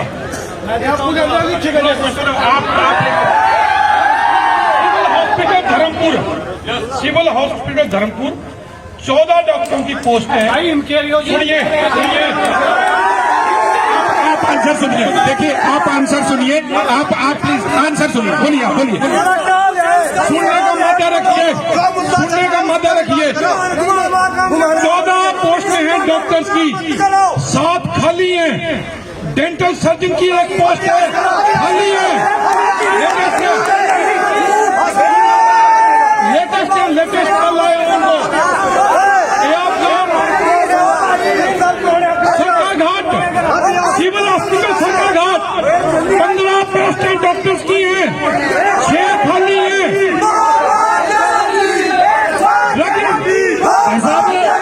रंगीला राव की वाइफ जो डॉक्टर है उसको बोलोगे यहाँ है, वो नहीं आती सुनने जवाब लेने से वो रिटायर हो गया ना जी, और उनके बच्चे भी डॉक्टर हैं, उनके भतीजे डॉक्टर हैं। अब जवाब ले लेते हैं।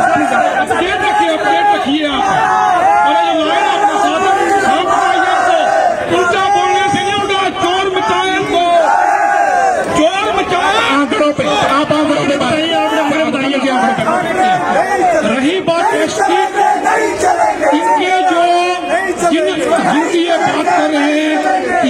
टेस्ट हुए, वो टेस्ट हुए, SML लैब होती थी, बंद करा दी, कमीशन नहीं मिली इनको, SML बंद हो गई। आप कैसे कर सकते हैं? आरोप लगा रहे हैं आपके ऊपर कि आपको कमीशन नहीं मिली, कांग्रेस आरोप लगा रही है। ये कमीशन खोरी का काम कांग्रेस पार्टी करती है। ये इनको 5 साल हो गए घर बैठे हुए और केंद्र में 10 साल होने वाले हैं। अब इनको बिना कांग्रेस के लोग बिना पैसे के, बिना भ्रष्टाचार के नहीं रह सकते। इनको भ्रष्टाचार करना होता है, क्योंकि मैं इनको यह बोलना चाहता हूँ, आज कांग्रेस पार्टी के जो नेता हैं जो दावा करते हैं कि मैंने यहाँ से चुनाव लड़ना है सरकाघाट से, आज उनके घर से 2-2, 3-3 डॉक्टर हैं। मैं उनको ये चुनौती देता हूँ कि आज अपने परिवार के लोगों को यहाँ शिफ्ट करिए, जहाँ सेवाएं दें लोगों की, वो लोग शिफ्ट बैठे हैं। मैं आपसे बोलना चाहता हूँ, मैं आपसे पूछना चाहता हूं, जैसे ये आरोप लगा रहे हैं कांग्रेस भाजपा पे, भाजपा कांग्रेस के ऊपर स्वास्थ्य के मामलों में, क्या कहेंगे आप उसके बारे में? देखिए दोनों ही एक ही थैली के चलते बट्टे हैं। आप एक ऐसी सुविधा चाहते हैं, आप एक ऐसी सुविधा चाहते हैं जहां पे आपको 1000 रुपए देना पड़े हिम केयर कार्ड का, और इलाज कैसे होता है उसका? जब आप एडमिट होंगे, जब आप ऑपरेट होंगे, उससे पहले 25,000 का खर्चा हुआ। उसके बाद हम एक ऐसी सुविधा ला रहे हैं आपके लिए जो पूर्णतः मुफ्त होगी, जहां पे कोई कार्ड नहीं चलेगा। आपका इलाज सरकार की जिम्मेवारी होगी। ये आम आदमी पार्टी का वादा है। आम आदमी पार्टी का वादा नहीं होता, और फिर डब्ड होता है, और फिर डब्ड होता है। मैं प्रश्न जरूर लूंगा। प्रश्न कौन सा है? आप बड़ी देर से देख रहे थे, ये प्रश्न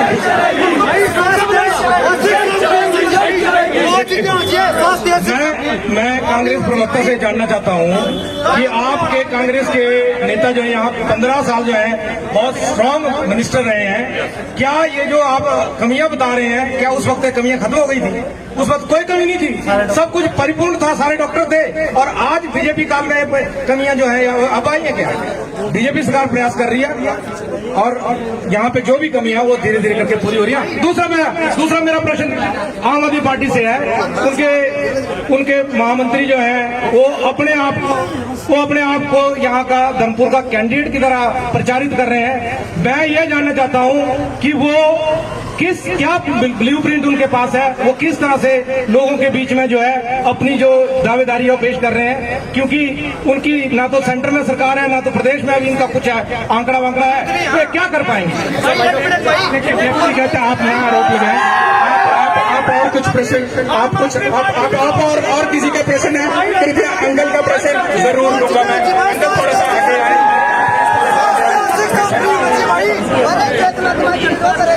चाचा लुटोर मेरा कौन आम आदमी पार्टी है? बैठो भाई, बैठो।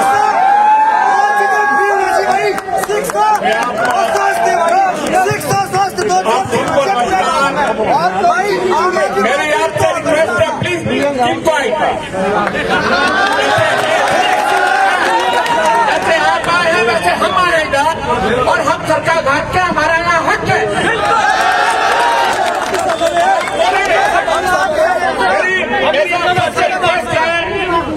हमारे पास सामने बीजेपी कांग्रेस आपके प्रवक्ता है।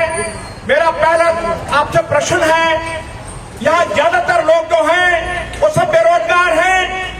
इन बेरोजगार लोगों के लिए आपकी क्या योजना है? जो सरकारी मुलाजिम है उनके पास, उनके घर परिवार के पास सब कुछ रहने खाने का है, उनके लिए old pension scheme, new pension scheme, इलाज, हॉस्पिटल, घर है। लेकिन जो बेरोजगार जिसके पास ना रोटी है, ना कपड़ा है, ना मकान है, उसके लिए आपके पास क्या स्कीम है? नंबर 1। नंबर 2, यहाँ मेरी प्रार्थना है सरकार घाट के विकास की बात किया जाए।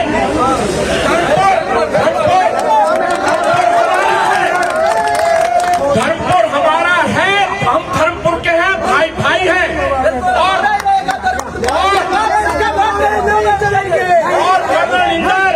ठाकुर महेंद्र बड़े और छोटे भाई हैं। साथ में विकास की बात सरकाघाट की हो, लेकिन सब जगह जहां सड़कें चौड़ी हुई, बाईपास बने, तो सरकाघाट को यूक्रेन क्यों बनाया गया? टेंशन, ये बड़ा सीरियस इशू है। हम खत्म हो जाएंगे, लेकिन सरकाघाट जिंदा रहेगा। और अगर यूक्रेन बना तो क्यों बना? अच्छा बिल्डिंगें गिरा दी गई, क्यों बाईपास नहीं बना यहाँ? मेरा तीसरा सवाल है कि हम डेमोक्रेसी में है, यहाँ मेरी प्रार्थना सबसे, कांग्रेस की भी सुने, बीजेपी की भी सुने, आपकी भी सुने, और वोट किसको देना कीजिए,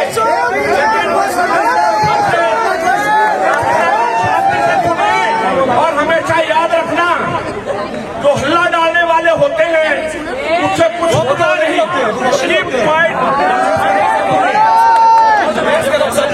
एक प्रश्न सरका घाट के बारे में अंकल जी ने पूछा कि सरका घाट में एक बाईपास और यूक्रेन क्यों बना दिया गया, इल्जाम लगा रहे हैं, तो अच्छा जी से जवाब जरूर लेंगे इसके बारे में थोड़ा सा। तो ये बताइए, जैसे उन्होंने अंकल ने पूछा कि सरका घाट के विकास, हम भाई भाई हैं, बड़े भाई छोटे भाई, पर सरका घाट के विकास की बात करें, प्रश्न बड़ा अच्छा था कि क्यों सरका घाट को यूक्रेन बना दिया गया, जैसे वो पूछ रहे हैं, इसके ऊपर आपका कैसा है? देखिए सर, ये जो प्रपोजल है ये सेंट्रल गवर्नमेंट का प्रपोजल है और ये NHAI का प्रपोजल है, और इसमें ये ग्रीन नेशनल हाईवे बन रहा है। इसमें ऐसा नहीं है कि सरका घाट की ही बिल्डिंगें टूटी। अब मेरा आपसे रिक्वेस्ट है अंकल जी, आप, क्योंकि हमीरपुर से ये शुरू होता है और ये मंडी तक जाएगा, जलंधर नेशनल हाईवे है। अब ये हमीरपुर से लेकर जलंधर मंडी तक का ये पोर्शन जो है उसको चौड़ा करने का काम शुरू हुआ है। लगभग 1200 करोड़ रुपए नरेंद्र मोदी की सरकार ने दिया है, और भारतीय जनता पार्टी, नरेंद्र मोदी, जयराम ठाकुर जी ये कभी नहीं करते कि आज आप देखिए, चाहे वो कोई बाजार है, आबादी बाजार है, या जिसका भी घर आया है, ये हर जगह जो घर, देखिए ये तो कॉमन सी बात है, ये कॉमन सी बात है कि ये केवल मात्र तोड़फोड़ जो हुई है, हमें भी इसी का दुख है, हमें भी दुख है इस चीज का कि ये टूट हुई है, पर ये इलाके की बेहतरी के लिए, भारत के विकास के लिए, और ये सबको सहयोग करना है। मैं अपने सभी दुकानदार साथियों से भी आग्रह करूंगा, क्योंकि आप, चलो थोड़ी आपको मुश्किलें हुई हैं, पर मैं आपसे, क्योंकि आप अकेले नहीं हैं, बहुत सारे लोगों के घर टूटे हैं, आपकी तो दुकानों के 5-6 फुट पोर्शन टूटा है, और कई लोग ऐसे भी हैं हमीरपुर से लेकर के मंडी तक जिनके पूरे घर चले गए। तो ये नेशनल इंटरेस्ट का इशू है भाई साहब। मैं अंकल जी से भी चाहूंगा कि जो भी तोड़फोड़ हो रही है, सरकार उसका मुआवजा भी दे रही है, आपसे रिक्वेस्ट भी कर रही है कि आप उस पैसे से जो आप कहीं क्या देखिए, जब किसी बेहतरी के लिए, विकास के लिए कई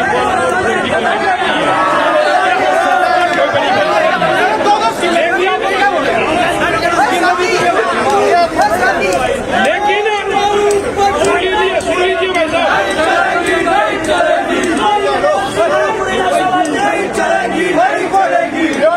चलिए अब मैं थोड़ा सा माहौल, मेरा एक प्रश्न है,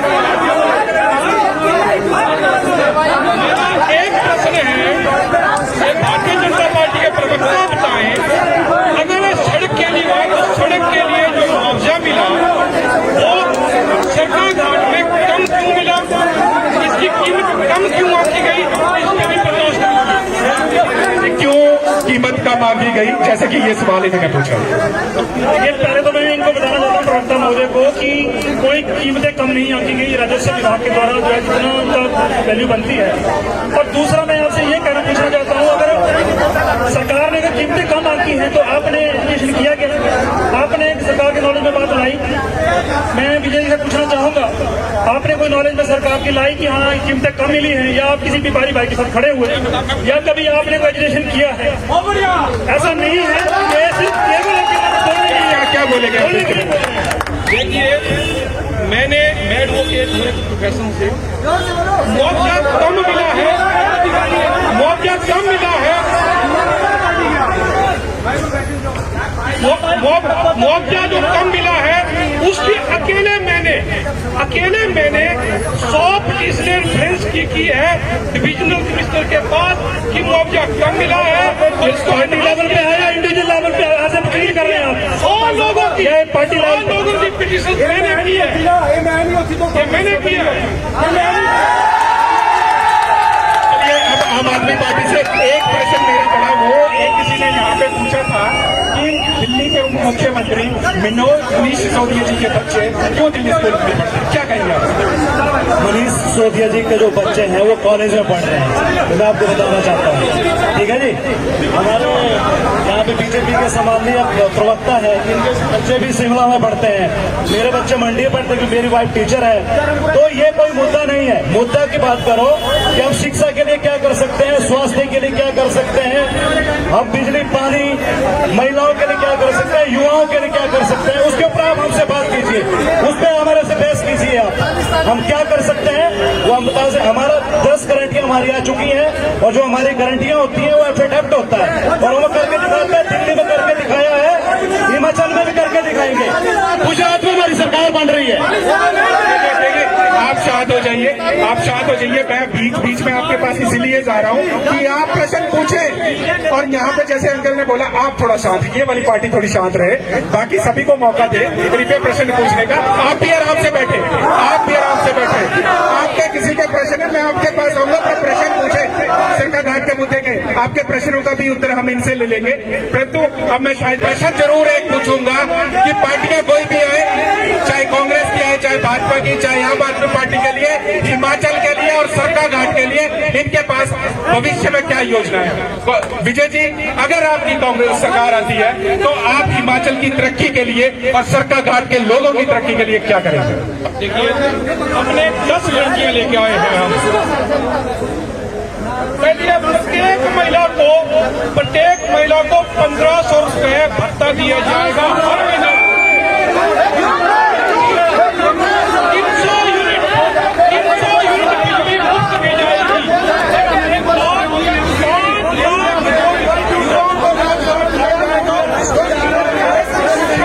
80 करोड़ का प्रावधान किया जाएगा, जो कि स्वरोजगार की ओर अग्रसर होगा। रही भारतीय जनता पार्टी की, सुनिए मेरी बात, आज सरकार घाट चिट्टे की पेट में है। आज हमारे नवयुवक मर रहे हैं। ये जो नशे का जो धंधा चला है भारतीय जनता पार्टी की सरकार के सह के बगैर नहीं है। बीजेपी जहां जहां जाती है वहां नशा फैलता है। गुजरात ड्राई स्टेट है, 50 लोग वहां पर जहरीली शराब पीने से मरते हैं। ड्राई स्टेट में नशाखोर है। एक बात और सुन लीजिए, और हमारे यहाँ एक आज तो चली है, तो भाइयों जो भी आ भाई के अंदर नहीं के अंदर कुछ भी नहीं छट जाएगी।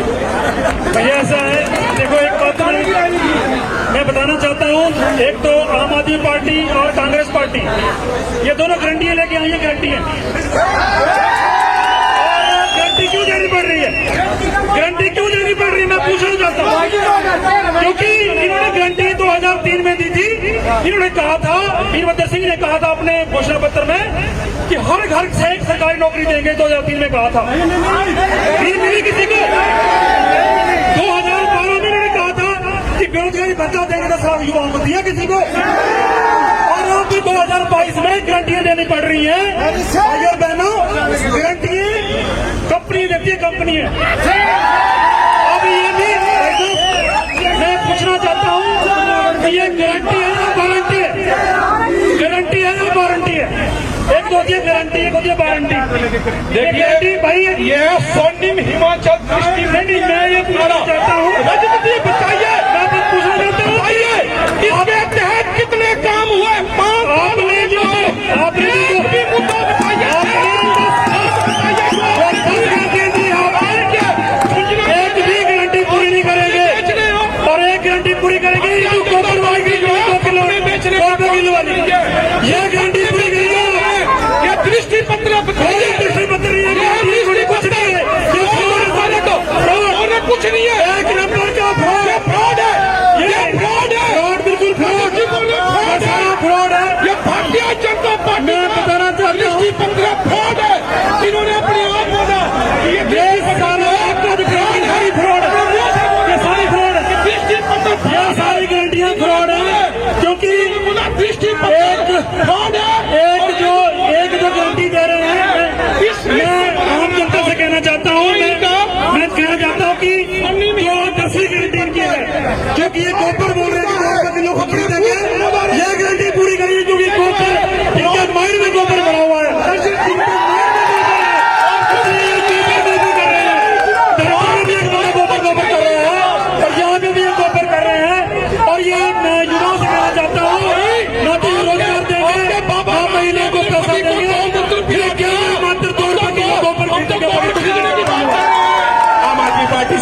अंतिम सवाल, क्या कहेंगे आप जैसे ये गारंटियों के बारे में, आपकी क्या उनसे गारंटी है? देखिए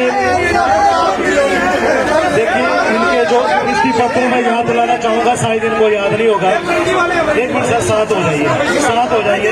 ये आपके 2017 में जो आपने दृष्टि पत्र जारी किया था, कि आपने जितने भी आपने 8-10 जो मल्होत्रा जी बोल दिया उन्होंने कि फ्रॉड मुद्दे उठाए, क्या उसके ऊपर काम हुआ? दृष्टि पत्र नहीं हुआ। हर काम किया। आप नहीं बताइए, आप मैं बताऊँ। बोल तो दिए उन्होंने कि दृष्टि पत्र फ्रॉड पत्र है। मैं ये बात करता हूँ, भैया ये गारंटी है। बाबा रामदेव ने शिक्षा में गुणवत्ता लाने के लिए आपने काम उससे उनको प्रॉब्लम है। शिक्षा में गुणवत्ता की बात की थी आपने, क्या शिक्षा में गुणवत्ता आई? 12,000 शिक्षकों को खाली चले हुए हैं। आपने स्वास्थ्य सुविधाओं को सुधारने की बात की थी, क्या कहेंगे? देखिए, शिक्षा की प्रक्रिया जहाँ मेरे भाई बोल रहे हैं कि दिल्ली मॉडल की बात कर रहे हैं। दिल्ली मॉडल जो है फेल मॉडल है, क्योंकि दिल्ली में केवल आज 31,000 पदों में से शिक्षकों के 18 लाख खाली है दिल्ली में। दिल्ली में 18,000 पद खाली चल रहे हैं शिक्षा में। और ये जो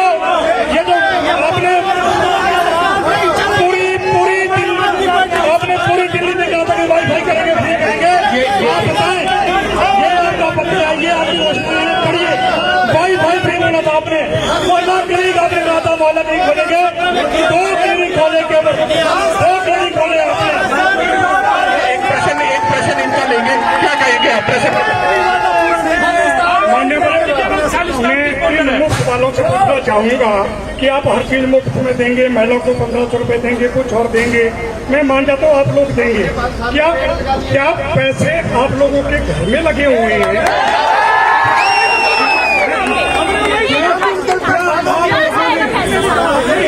नहीं, एक चीज पूछना चाहूंगा, क्या कभी आप लोगों ने पैसे की कमियों के बारे में कहाँ से चल रहे हैं? आप आराम से बैठिए। दूसरा प्रश्न, हाँ जी पूछिए। आप प्लीज बैठिए। माहौल मत खराब करिए प्लीज। आप प्रश्न, एक मिनट। मेरा सभी वासियों से एक निवेदन है कि कृपया शांति बनाए रखें। आप कृपया शांति बनाए रखें। जो मैं सवाल पूछ रहा हूँ उसको सवाल अरे यार भाई 2 मिनट चुप हो जाओ। मैं एक बात आपसे कांग्रेस प्रवक्ता से पूछना चाहता हूँ कि रंगीला रामराव कब MLA बने? कितने सालों MLA रहे? सरका घाट बाजार चलता था धर्मपुर की वजह से। सरका घाट पे 80% लोग रहते हैं धर्मपुर के। प्रश्न पूरा नहीं हुआ।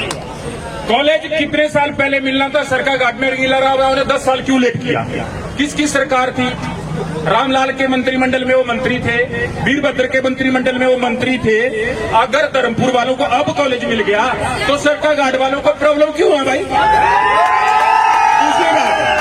तीसरी बात, राजा वीरभद्र ने 83 में टीरा में एक भाषण दिया था कि 100 वर्ष लग जाएंगे लेकिन अब पानी नहीं मिल सकता। आज वो नदियों की बाढ़ आई पड़ी है, तो कहां से आई? तो विकास सबकी जगह बराबर हो रहा है भाई। आप अपने आप को ठगा हुआ गलत महसूस कर रहे हैं। क्या बोल रहे हैं? आप बोलिए। मेरा सभी से एक क्वेश्चन है। हमारे जो अंकल जी अभी बात कर रहे थे कि कांग्रेस के टाइम में क्या हुआ, सबसे पहले हमारे MLA सरजू सिंह रहे, उसके बाद हरि सिंह रहे, उसके बाद श्री रंगीला रामराव, बीच में 3 साल के लिए लीला शर्मा। पिछले इस सत्र में जितने दशक बीते उनमें काफी ज्यादा विकास सरका घाट क्षेत्र का हुआ है। प्रश्न पूछ रहा हूँ मैं स्वास्थ्य को लेकर प्रश्न पूछ रहा हूँ। आज से 15 साल पहले सरका घाट में 14 डॉक्टर यहाँ पे उपलब्ध रहते थे, हर प्रकार का स्पेशलिस्ट था। मेरी बात सुनो, मैं इसकी गारंटी देता हूँ 2002 में बच्चे सरका घाट हॉस्पिटल में जन्म लेते थे। कैसे आप बात करते हैं? आज उन्हीं महिलाओं को, हमारी मातृशक्ति को, बच्चों को जन्म लेने के लिए हम इन पर टाटा और शिमला जाना पड़ रहा है। यहाँ पर स्पेशलिस्ट डॉक्टरों की कमी है। मैं सरका घाट की बात कर रहा हूँ, हम धर्मपुर की बात नहीं कर रहे हैं। धर्मपुर के लोगों को मैं आपकी बात नहीं कर रहा हूँ, मैं बात कर रहा हूँ सरका घाट क्षेत्र की। आप लोगों को गुस्सा करने की कोई बात नहीं है। मैं बात कर रहा हूँ सरका घाट के मुद्दों की। सरका घाट में डॉक्टरों की कमी है, लोगों को दिख रहा है। पत्रकार बंधु पत्रकारिता के माध्यम से ये बातें जनता के समक्ष रख रहे हैं, तो क्या वो गलत रख रहे हैं? सोशल मीडिया पर आप देखिए, जगह जगह से सड़कों की खस्ता हालत की खबरें मिलती हैं। सोशल मीडिया सभी चलाते हैं।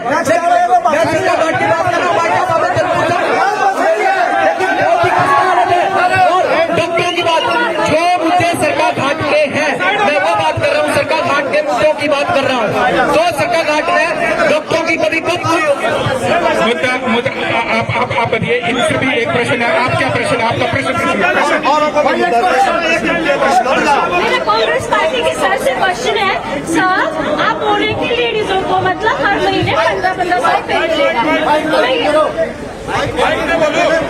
हाँ जी, तो मेरा क्वेश्चन आपसे ये है कि लेडीजों को अगर 1500 मिलेगा, है ना, तो पहले आप मुझे बताइए कि ये पैसा आएगा कहाँ से, है ना। First question.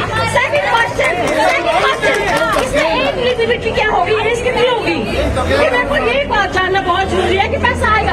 ये पैसा तो जनता से आएगा, हमारे घर से आएगा, हमारे खून पसीने की कमाई जाएगी। हमारे जो हमारे मेरे हस्बैंड को प्राइवेट जॉब करते हैं, किस तरह से लाते हैं, कहाँ से देंगे, हम अपने बच्चों को कैसे बढ़ाएंगे? कांग्रेस के पदाधिकारी जवाब देंगे प्रश्न का उत्तर दे मानव जी। देखिए, सबसे पहला प्रश्न तो भाई साहब का कि कॉलेज 1986 में क्यों खुला। सरकाघाट का जो कॉलेज है ग्रामीण क्षेत्र का, हिमाचल का पहला कॉलेज है। इससे पहले कॉलेज होते थे वो डिस्ट्रिक्ट हेडक्वार्टर्स में होते थे, लेकिन सरकाघाट में सबसे पहले कॉलेज माननीय लीला राम राज ने खोला। और रही बात अच्छा जी, उनका एक जवाब दीजिए, उसके बाद डिबेट क्लोज कर रहे हैं हम। उनका जवाब। भाई साहब, आप बोल रहे थे कि डॉक्टरों की कमी है, अभी ये भी कांग्रेस की वजह से हो रहा है। अभी आप सारे डॉक्टरों को पार्टी में शामिल करा रहे हैं, तो डॉक्टर पन्नालाल जी को भी आपने काम शामिल करा दिया पार्टी में। सबको आप चुनाव लड़ा रहे हैं, तो डॉक्टर से पूरे हो गया, उनको सेवाएं करने दो भैया। डॉक्टर भी पूरे हैं, डॉक्टर पूरे हैं। आप कांग्रेस डॉक्टर पूरे हैं। आप कब गए हॉस्पिटल कब गए आप? हॉस्पिटल कब गए आप? कब गए आप? कब गए? अरे आप जाओ ना, पता करो कितने आपके सभी का बहुत बहुत धन्यवाद, आप यहाँ पे आए। और अगली बात सुन लीजिए, आप अगली बात सुनिए। हिमाचल फास्ट एक्सप्रेस की टीम अगली डिबेट धर्मपुर में जरूर करवाएंगे आपके साथ। तब तक आप जुड़े रहिए हरीश वर्मा के साथ। हिमाचल फास्ट एक्सप्रेस के लिए आपका बहुत बहुत धन्यवाद, इस डिबेट में आने के लिए बहुत बहुत धन्यवाद।